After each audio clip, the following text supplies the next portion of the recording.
Flotte encore ici, sur ce parc d'aventure scientifique, une forte odeur de peinture. Durant les derniers jours, on a travaillé sans discontinuer. Pierre-Jean Burion nous rappelle que tout ne s'est pas fait en un jour, loin s'en faut, historique de ce parc d'aventure scientifique. Le 28 mai 1960, un châssis à LED s'est tu. Le crachet se transforme alors en témoin du passé et d'une fierté perdue dans la brume. 33 années plus tard, à quelques kilomètres de là, au Grand Ornu, une exposition en provenance de la Cité des Sciences de la Villette à Paris obtient un succès inespéré. Curiosité permet aux enfants de s'initier aux sciences en s'amusant. 40 000 visiteurs en 3 mois.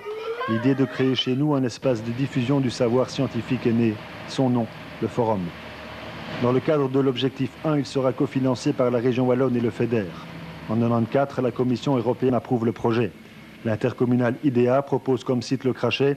Une équipe de la Cité des Sciences et de l'Industrie est désignée pour mener à bien l'aventure. Je pense que la région doit vraiment se mobiliser parce que c'est une chance incroyable de se doter d'un outil comme celui-là qui n'existe pas en Belgique, en tous les cas à cette échelle-là. Le dossier se construit, les études de faisabilité sont en cours et le temps passe. Le projet souffre des querelles internes au gouvernement wallon. Le comité de suivi européen doute. Il faut dire, l'engagement budgétaire dépasse le milliard. Et pourtant, sur le terrain, on n'y croit plus que jamais.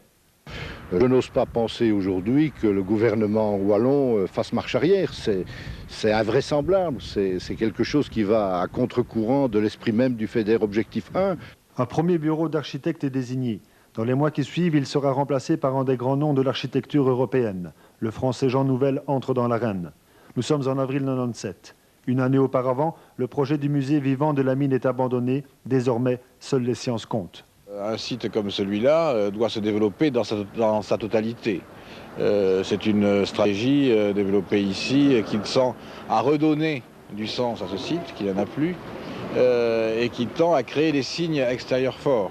Nous nous trouvons ici un peu plus de 17 mètres. Le niveau d'en dessous est à 17 mètres. Ici, nous sommes à peu près à 19 mètres, 20 mètres. Sur le terrain, des équipes d'animateurs entament leur formation. Lors des journées du patrimoine, le site est ouvert au public comme pour annoncer la renaissance. La structure juridique du parc d'aventure scientifique voit le jour. Néanmoins, le public, témoin d'une métamorphose, reste méfiant. Ça va un peu relever, disons, le niveau du borinage, parce qu'on était loin, malgré tout. Après ce qu'on entend, mon souhait serait que ça aille jusqu'au bout. Le pas, c'est bien sur les rails. En 98, le permis de bâtir est accepté. En novembre, la première pierre est posée. En février de l'année suivante, les travaux débutent. Aujourd'hui, le pas rend muet les plus pessimistes. L'aventure a réellement commencé.